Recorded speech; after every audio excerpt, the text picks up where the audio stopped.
There's two ways that people say that they're pro-freedom now, and former lockdowners who are pro-freedom now, but in fact still aren't. One who says, well, I was only pro-lockdown because the science seemed to suggest that it was right at the time. Now, that misses the point. If you're going to have a rigorous, principled foundation for freedom, for civil liberties, then you can't rest civil liberties on waiting for the science to tell you whether it's okay to have civil liberties. That's not how it works. They're not on my side, right? If that's your viewpoint of freedom, you are not on my side. That's why I'm going after them. The other kind of freedom warrior who was originally a lockdowner that I'm going after are the kind that says, well, I woke up, but the reason I had that view is because the secret cabal of mustache twiddlers lied and tricked. They tricked me. They tricked all of us. They did it to us, right? These are the pandemic folks. Very often it ends with the Jews at the end of these conspiracy theories.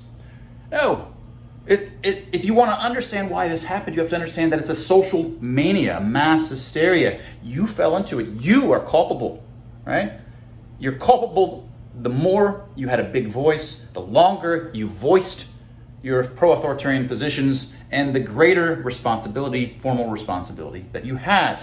You're culpable, not some cabal that did this to us. There's no cabal that did this to us. These people are not on my side either. They're not on the side of freedom. They don't have a principled justification, a principled defense for freedom at all. Right?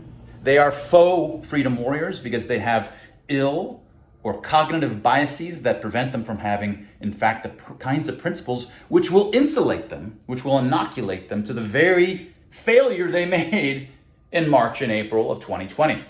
The very reason that I came into this political world that I did, the reason I entered was because in March of 2020, all of those in my house, my freedom house, all of these supposed classical liberals failed.